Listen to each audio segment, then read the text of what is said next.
오늘 특별히 우리 헤리티지 그리고 헤리티지 매스 콰이어 찬양단과 함께 예배드리게 돼서 너무 반갑고 감사합니다. 우리 다시 한번 환영의 박수 뜨겁게 한번 쳐드리시기 바랍니다. 그냥 감사드립니다.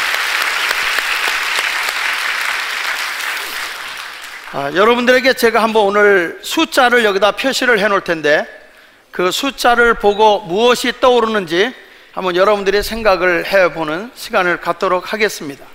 이 앞에 보면 815, 625, 518, 88, 97, 2002, 2004, 2017 무엇이 떠오르나요? 아는 분 한번 손 들어보시죠. 아는 분에게는 제가 지난주에 번역해서 나온 제 성공의 7기둥을 드리겠습니다. 네. 815가 뭡니까? 815입니다. 625는 625입니다. 518은 518입니다. 88은 88 올림픽입니다. 97은 지금 벌써 방언하기 시작합니다. 네, 97입니다. 97 IMF입니다. IMF. 사람들이 우리나라에서 아이들로부터 시작해서 어른들까지 가장 내 생애에서 기억에 남는 것이 뭐냐 그럴 때 IMF 97입니다. 왜냐하면 국가도 기업도 개인도 자기의 삶을 책임져 줄 수 없기 때문입니다. 자, 2002 월드컵 허벅지가 타도록 응원 나갔었죠. 기저귀 차고 나가서 앉아서 응원했던 것이 생각납니다. 제 딸도 그렇게 하고 나갔었으니까요. 자, 2004 기억나는 분? 손 들어보세요. 여기서 막히는 겁니다. 2004 노무현 대통령 탄핵입니다. 아하. 자, 그렇다면 2017 네, 그렇습니다. 박근혜 대통령 탄핵단 해입니다. 그러면 넥스트 다음은 뭘까요? 다음은 뭘까요? 헤리티지 앤드 헤리티지 매스 콰이어 시대가 오는 겁니다.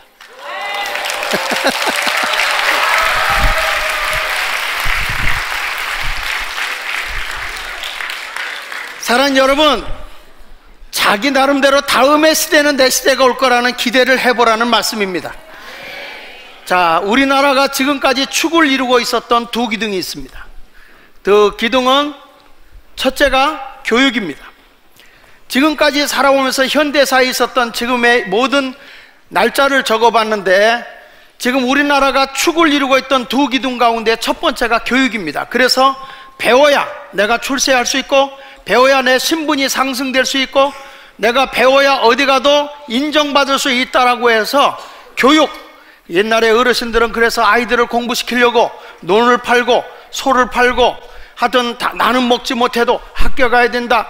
어떤 부모님은 교육이 이제 인간의 성공의 그 시발점이라고 생각하기 때문에 세상에 어떤 엄마는 자기 몸을 이상한 데 주고 돈을 벌어서 아이의 사교육비로 쓰고 있는 이런 시대도 얼마 전까지 있었지 않았습니까? 근데 지금에 와서 보면 이 교육이라고 하는 것도 이제는 내 성공의 자원이 될 수 없는 시대가 되어버렸어요. 지금 좋은 학교 나오고 좋은 학벌 가지고 있는 사람이 꼭 인정받고 환영받는 시대는 아니라는 것입니다. 인정하시나요? 어차피 우리는 뭐 배우지 않았는데 그렇다고 인정해보면 안 될까요? 자, 여러분, 우리가 이 교육이라고 하는 것이 그전에는 정말 좋은 학교 나오면, 최고의 학교를 나오면 인정받는 시대였어요. 그래서 목사님들도 다 박사학위 다 따가지고요, 여기다가 상병 계급장 달고 나 박사다 박사다 그러면서 다 박사. 그래서 요즘에 보면 개나 소나 다 박사야. 그래가지고 어느 목사님이 막 나는 PhD라고 철학 박사라고 PhD라고 그렇게 자랑하니까 앞에 앉은 고등학교도 안 나온 애가 나도 PhD라고 하도 목사님이 그러니까 화나가지고 나도 PhD라고. 야 인마 너는 고등학교도 안 나온 애 무슨 PhD냐. 내가 이래봐도 피자헛 딜리버리라고 피자헛 배달원이라고. 예. 목사님 보고 오토바이 타고 다니면서 배달하려면 10분도 못 가서 차 사고 나서 죽을 텐데, 나는 나름대로 PhD라고, 나는 오토바이 박사라고, 배달의 박사라고, 그렇게 인정하고 사세요. 그러니까 교육이라고 하는 것이 이제는 성공의 잣대가 되는 시대가 넘어갔다는 겁니다. 그 다음에 자기가 또 하나의 축이 뭐냐면 성공이라는 거예요. 그래서 수단과 방법을 가리지 않냐고 내가 출세하고 성공해야 된다는 거예요. 그래서 잘 살아야 된다는 거예요. 그래서 우리들 찬송가 나와 있죠. 647장 다 할 거예요. 옛날 사람들은 잘 살아보세, 잘 살아보세. 하도 못 사니까 우리도 잘 살아보자, 우리는 가난을 이겨보자. 그래서 찬송가를 부릅니다. 잘 살아보세, 잘 살아보세, 우리도 한번 잘 살아보세. 금수나 강사 다 하면서 왜 내숭 떨고 가만히 있어요? 다 아시면서. 자, 이렇게 해서 우리는 잘 살아보기 위해서 막 이사도 가고, 어떤 사람에게 백도 써보고, 권력 있는 자에게 찾아가서 나 좀 밀어달라고 하고, 이런 식으로 하다 보니까 사람들이 성공해요. 돈 벌어요. 권력에 올라가요. 그러면 사람들이 인정받았던 시대가 됐습니다. 그러나 지금에 와서 우리나라를 보면서 이번에 촛불 시위하면서 이런 캐치프레이즈가 나왔어요. 이것도 나라냐, 이것도 나라냐 라는 그 단어 한마디는 나라의 체제가 무너졌다는 것입니다. 정치가 무너졌고 경제인들이 무너진 겁니다. 그래서 정경유착으로 인해서 대재벌들이 조사를 받고 있습니다. 또 하나는 교회가, 이게 교회냐? 교회가 무너졌습니다. 사람들마다 교회를 손가락질하고 나무라고 하고 있습니다. 그 이유는 뭘까? 이제는 교육도, 내가 어떤 일에 올라가서 성공하는 것도, 목사가 좋은 차 타고 다닌다고 그 목사 성공했다고 인정받는 시대가 아닙니다. 큰 교회를 가지고 있기 때문에 그 목사가 존경받는 시대도 아닙니다. 그렇다면 앞으로 넥스트, 다음은 무엇이 우리를 이끌어줄까? 그 답을 오늘 성경에서 주님께서 일러주고 있습니다. 예수님께서는 이제 종려주일 고난의 십자가를 지기 위해서, 우리의 모든 허물과 죄를 사해 주기 위해서 십자가를 지기 위해 내일이면 예루살렘으로 들어가야 하는 그런 일을 앞두고 하루 전날 밤에 제자들과 모아서 제자들의 발을 씻겨주면서 예수님께서 너희도 이와 같은 삶을 살라고 일러준 내용이 이 시대의 가장 중요한 메시지입니다. 오늘 요한복음 13장 1절에 보면 예수님께서 이렇게 말씀합니다. 끝에 가서 보면 세상에 있는 자기 사람들을 사랑하시되 끝까지 사랑했다는 것입니다.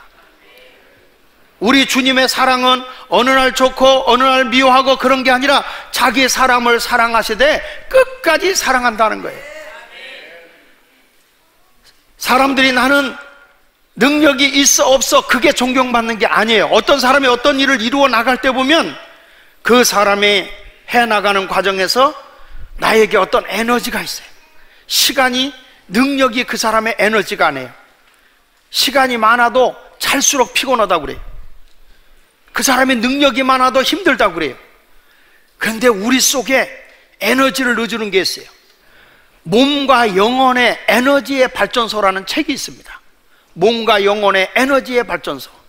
그 책에 보면 우리의 외적인 것이 아니라 내적인 것이 내 속에서 긍정적이고 적극적이고 소망적인 어떤 무엇인가가 내 속에서 막 발전소가 되어져서 여기서 에너지를 공급해 줄 때 그 사람의 몸도 영혼도 건강해진다는 거예요.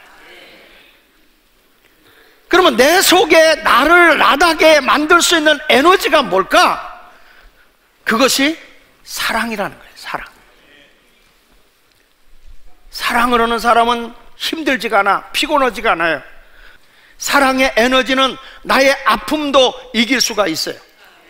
그러나 내 내적인 에너지가 잘못된 사람은 분노가 자기를 지배해버려요. 얼마 전에 뉴스에 나왔지만은 아이가 칭얼댄다고 아버지가 아이를 걷어차서 장파열돼서 세상을 떴어요. 내 내면의 가치가 잘못되었을 때는 이런 엄청난 불행을 가져온다는 것이죠. 그런데 오늘 성경에 있는 말씀에 보면 예수님께서 자기 사람을 사랑하시되 다른 걸 사랑하니라 끝까지 사랑해 주신다고 말씀하고 있습니다. 주님은 여러분을 외면하지 않아요. 세상의 사람은 힘들면 포기하고 버리고 안 만나고 그러지만 주님의 사랑은 나를 사랑하되 끝까지 사랑한다는 것입니다. 요한복음 6장 37절에 보니까 아버지께서 내게 주신 자는 다 내게로 올 것이요 내게 오는 자는 내가 결코 내쫓지 않는다. 우리 예수님은 여러분이 실패를 했어도 버리지 않아요. 여러분이 낙심의 자리에 있어도 주님 앞에 오면 찾아오셔서 여러분의 낙심한 자리에서 소망을 주시는 분이 예수님이세요. 세상의 사람들은 실패하고 내가 가난을 가지고서 찾아가면 다 외면해요. 그러나 우리 주님은 여러분을 사랑하되 끝까지 사랑하시는데 내쫓지 않아요. 주님은 여러분 한 사람 한 사람을 포기하지 않는 끝까지의 사랑이에요. 요한복음 10장 28절로 29절에 보니까 주님께서 영생을, 주님께 오는 사람에게는 영원한 생명을 그에게 준다. 그래서 내가 너를 영원히 멸망시키지 않을 것이다 그랬어요. 예수님의 사랑이, 예수님의 인격이 내 안에 들어오면 여러분 우리는 망하는 게 아니에요. 예수 그리스도를 믿는다는 것은 멸망의 길로 가는 것이 아니라 내가 사는 거예요. 그래서 여기서 영원히 멸망하지 않을 것이고 또 그들을 내 손에서 빼앗을 자가 없다는 것입니다. 여러분들이 지금 낮은 자리에 있다 할지라도 괜찮습니다. 실패했다도 괜찮습니다. 하나님의 원칙과 하나님의 인격의 가치를 가지고 살아가면 그 사람은 얼마든지 하나님의 뒤에서 나에게 새로운 힘을 공급해 주시는 것입니다. 봄이 왔습니다. 만물들이 자라고 잎사귀가 피어나고 꽃이 피어지고 있습니다. 무엇인가의 에너지가 잎사귀가 돋아나오게 합니다. 거기서 꽃이 피어나게 합니다. 나중에 가서는 열매를 맺게 합니다.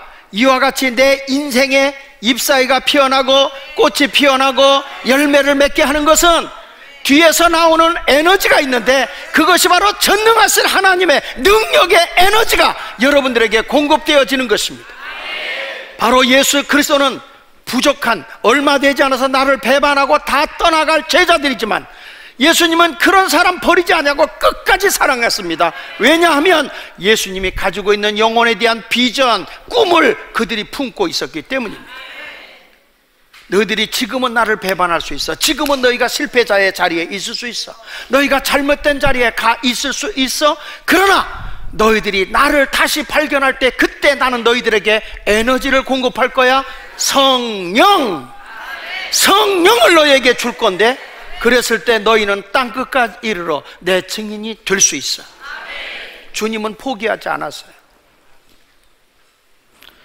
그 제자들이 나중에 성령을 받고 세상에 수많은 죄인들을 구원시키고 영혼을 구원하여 지금까지 우리를 구원해 주신 하나님의 은혜인 것입니다. 그래서 우리에게 말씀하는 겁니다. 자기 사람을 사랑하되 끝까지 사랑할 뿐만 아니라 영원히 여러분을 멸망하지 않고 그들을 내 손에서 빼앗을 자가 없다고 말씀하셨어요. 어느 누구도 나는 빼앗기지 않는다. 이 말씀에 자기 인생에 사로잡혔던 사람이 존 버년이라는 사람이에요. 철로 역정을 기록한 사람이에요. 이분은 굉장히 내성적인 사람이에요. 스스로 자기의 우울증에 사로잡혀서 나는 쓸모없는 사람, 난 아무것도 할 수 없는 사람이야. 나 같은 사람은 천국 갈 수도 없어. 나 같은 사람은 하나님의 구원의 복음을 받을 만한 능력의 가치도 없는 사람이야. 스스로 자기 자신을 비하하고 자기 자신에 대해서 자기는 무능력한 존재라고 쓸모없는 존재라고 구더기 같은 존재라고 자기를 비하했어요. 그러던 어느 날 이 말씀이 자기의 가슴을 파고들었어요. 내가 너에게 영생을 주는데 너는 영원히 멸망하지 않아. 너는 그런 자리로 살지 않아. 지렁이 같은 인생 살지 않아. 애벌레 같은 삶 살지 않아. 충 같은 삶 살지 않아. 내 인생이 탈바꿈할 수 있어. 내 인생은 일어날 수 있어. 내게 오는 자 멸망하지 않는다. 그리고 내가 너를 포기하지 않아. 빼앗을 자가 없어. 그러면서 29절엔 이렇게 말합니다. 그들을 주신 내 아버지는, 예수님의 사람이 되게 한 그분은 만물보다 크심에 아무도 아버지 손에서 빼앗을 자가 없다. 저와 여러분을 이렇게 세우고 여러분을 위대하게 쓰실 분이 누구신지 아십니까? 전능하신 아버지, 만물보다 크신 분이에요. 이 세상의 천지의 모든 것보다 더 위대하고 더 크신 분이 하나님이세요. 그 하나님 아버지가 저와 여러분의 손을 잡고 있어요. 누구 손에 잡혀 있느냐에 따라 달라지는 거예요. 전에 제가 그런 말씀을 했어요. 김대중 대통령이 짚고 다니던 지팡이가 평민당 바자회 때 지팡이를 내놨어요. 자, 경매했습니다. 얼마에 팔렸느냐? 4천만 원에 팔렸습니다. 지팡이 하나가 4천만 원에 팔렸다는데도 뒤에 사람은 왜 안 놀래? 자, 2층 지팡이 하나가 4천만 원에 팔렸어. 만약에 우리 권사님들이 짚고 다니던 지팡이 한번 내놔봐. 그 바자회 선물로 내놓으면 아유 기회라, 팔리기는 고사하고 몽둥이가 돼서 날아올 겁니다. 누가 주인이었냐에 따라서 가치가 달라지는 거예요. 내 인생의 주인이 누구였느냐는 거예요. 내 인생의 삶의 정말 주도권을 잡고 이끌고 가시는 분이 누구냐? 하나님 아버지, 만물보다 크신 분이라는 거예요.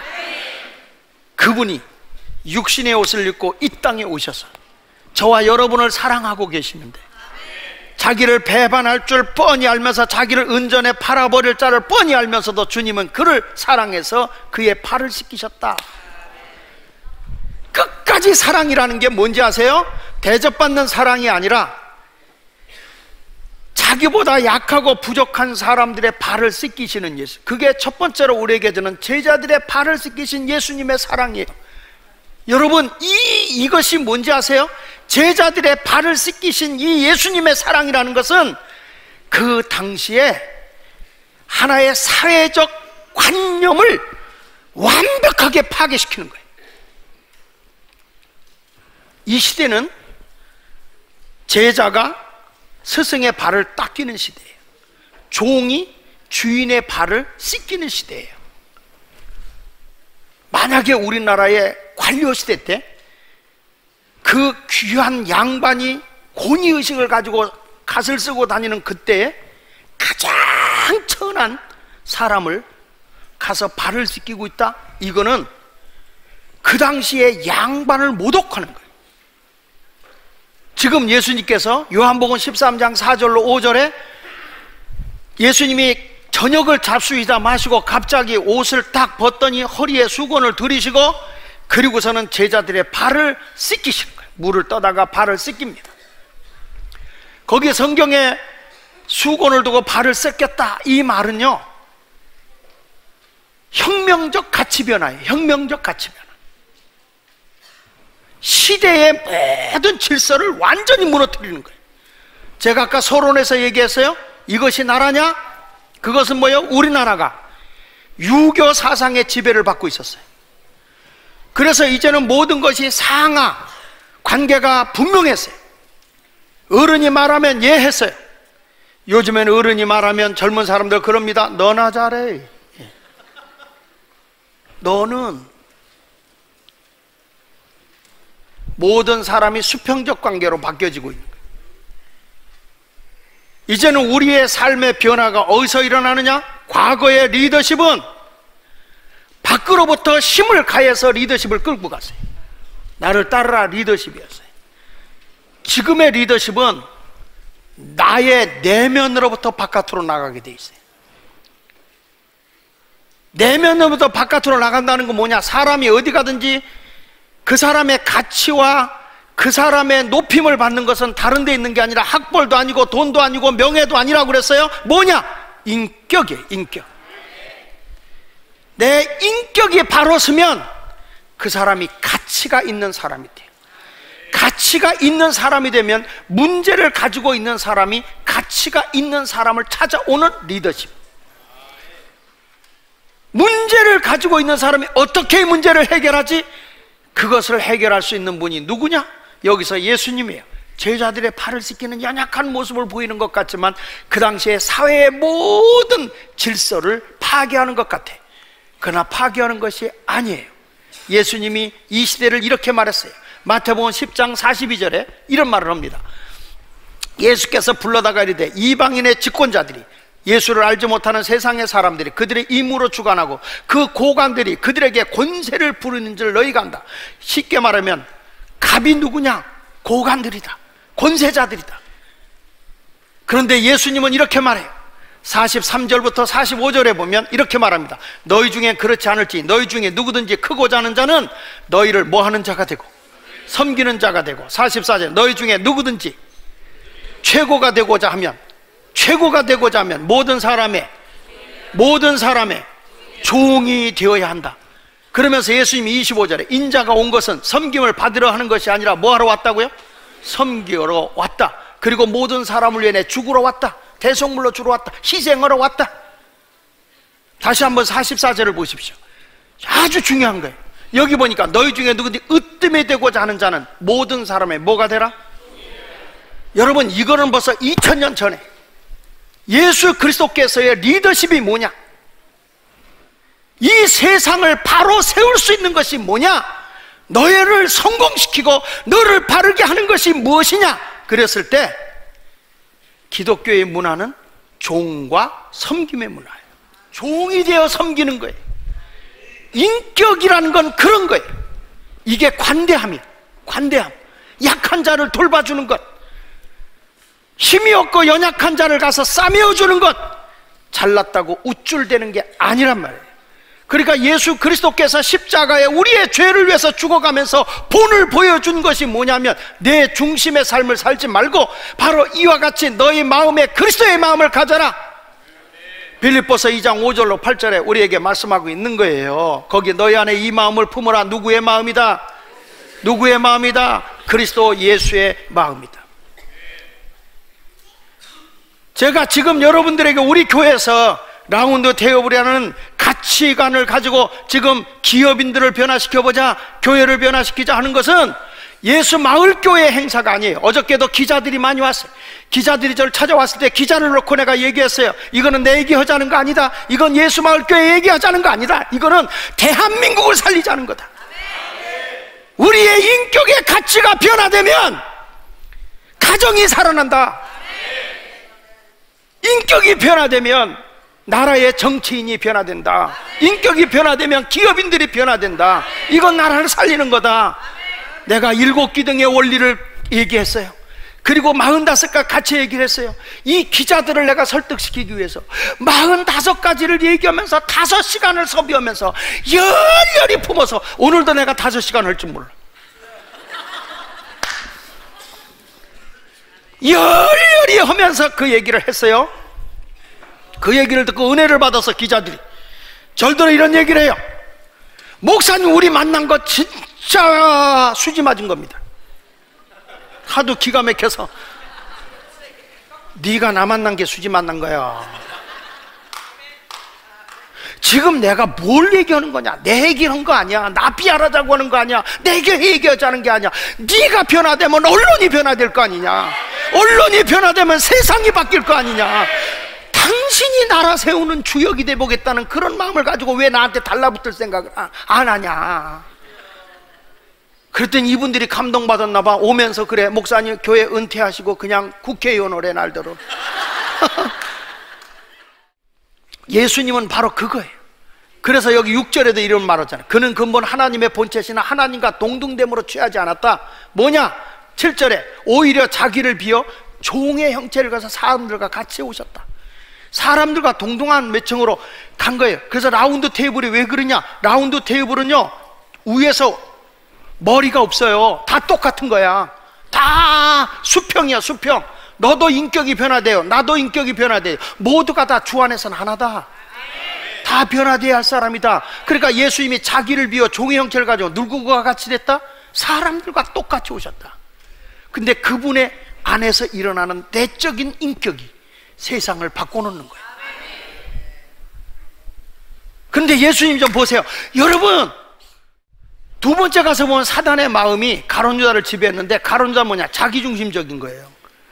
요걸 가지고 내가 팔아서 30냥을 얻어보겠다는 거죠. 요한복음 13장 2절로 3절에 이렇게 말하잖아요. 마귀가 벌써 시몬의 아들 가룟 유다의 마음에 예수를 팔려는 생각을 넣었다. 아, 예수 팔면 은전 30냥 벌겠네? 자기중심적인 삶이에요. 그래서 거기 3절에 보니까 저녁 먹는 중에 예수는 아버지께서 모든 것을 자기 손에 맡기신 것과 또 자기가 하나님께로 오셨다는 것을, 하나님께 돌아갈 것을 아시고 주님이 말씀한 거예요. 그럼에도 불구하고 제자의 발을 씻기고 있잖아요. 여러분, 예수님은요 우리들에게 이렇게 말합니다. 나는 세상에 돈을 위해서 온 자가 아니라는 거예요.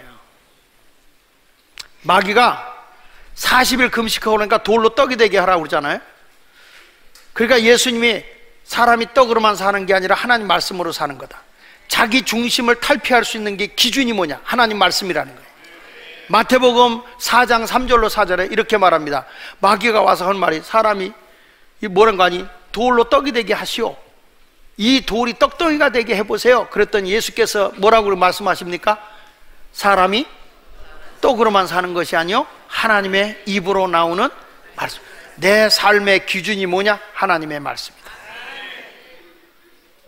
자기 중심적인 삶에 자기 이권을 위해 살아가는 게 아니라 하나님 중심으로 사는 거예요. 물질 중심이 아니라는 거예요. 내 인생의 성공은 하나님의 말씀에 있는 거다. 마귀가 와서 뭐라고 얘기하냐면, 너 한번 자 4장 5절로 7절에 보면 이렇게 말해. 성전 거룩한 성 꼭대기에 올라가서 예수님 보고 뛰어내려 보래. 뛰어내려 보면 천사가, 하나님의 사자가 너를 받아줄 거 아니냐? 그러면 사람들이 와 정말 대단한 분이야, 세상에 어떻게 저렇게 높은 데서 뛰어내렸는데 안 죽지? 그랬더니 예수님께서 이런 말을 해요. 7절에 예수께서 이르시되 기록되어 성경에 말하기를 주 너희 하나님을 뭐하지 말라. 야, 내가 하나님의 아들 된 걸 보여주기 위해서 높은 데서 뛰어내려서 받아줬다고 하자. 사람들이 와 신기한데, 대단한데? 그리고 나서는 뭐라는지 아십니까? 사람들이 와서 어디 한번 또 뛰어내려봐. 우린 못 봤어. 뛰어내려봐. 예수님은요 날마다 번지 점프하다 끝나. 그렇지 않습니까? 자기를 보여줘야 되니까. 예수님은 그렇게 뭐라고 그러냐면 이렇게 말해요. 8절에 예수님께서 마귀가 그를 데리고 저기 높은 산에 올라가서 천하만과 영광을 보고 너 나한테 절해라. 그러면 천하만을 너 권세 줄게, 명예 줄게 그러잖아요.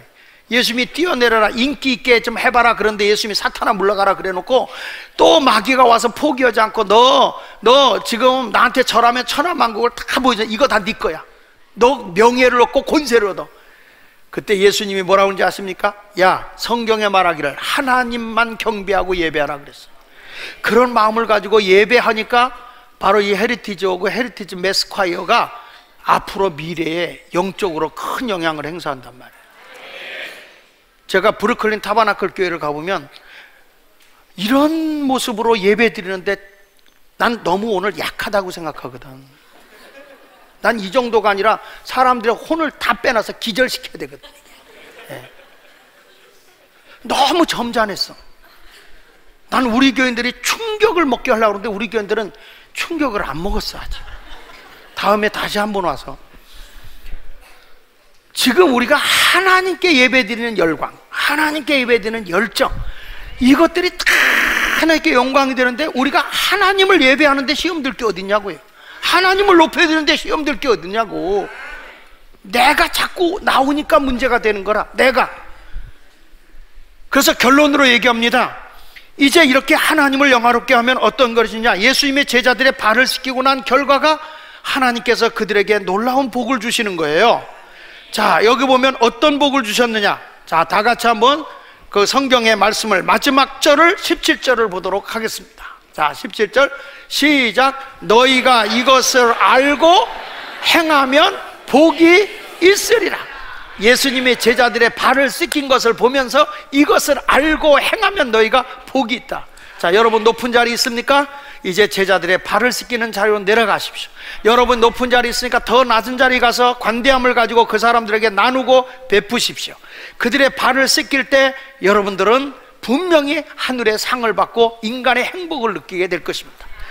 사람이요 받을 때보다 줄 때가 행복한 거예요. 엄마가 가장 행복할 때가 아기한테 젖을 물리고 젖을 줄 때가 행복한 거예요. 내가 뭐 받으니까 그때는 깜빡 좋은 것 같지만 주고 나 보십시오. 나눠 보십시오. 행복이 오는 겁니다. 전에 우리 교회 아나바다가 있어요. 아나바다에 있을 때 어느 분이 넥타이를 탁 메고 가는데 낯이 익는 넥타이. 이거 낯이 익는데요? 아나바다에서 샀는데요. 알고 보니까 우리 집사람이 한 번 맨 넥타이를 거기다 내가 갖다 준 거예요. 그분은 그 넥타이를 메고 얼마나 좋은지 너무 행복한 거예요. 어떤 집사님 와서 여자분인데 옷을 입고 와서 목사님이 아나바다에서 1,000원에 내가 샀어요. 이거 브랜드가 뭔지 아세요? 이 브랜드가 뭔지 아세요? 자기 일생에 그렇게 비싼 브랜드 옷을 입을 형편이 못돼. 그런데도 아나바다에서 나눠보니까 그 나눠준 그것 때문에 그거 입고도 중고를 입었음에도 불구하고 얼마나 행복해하는지 난 거기서 깨달았어요. 작은 것이라도 나눌 때 행복이 오는 것이다. 어느 집에 신방 갔더니 옷을 그대로 놔뒀어. 왜 그러냐 그랬더니 세상에 홈쇼핑에서 산 거야.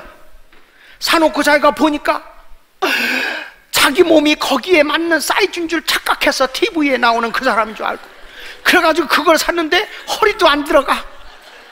그러니까 그걸 내놓고 뭘 했냐면 빠질 때까지 그냥 모시고 있다는 거예요.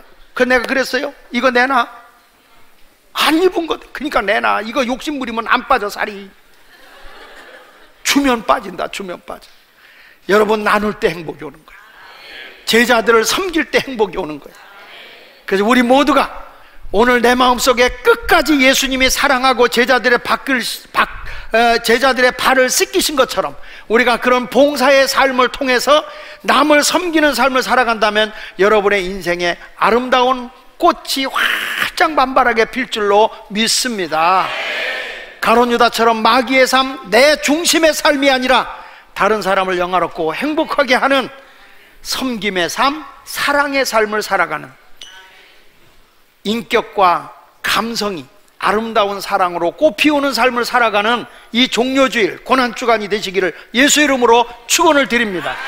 기도하겠습니다.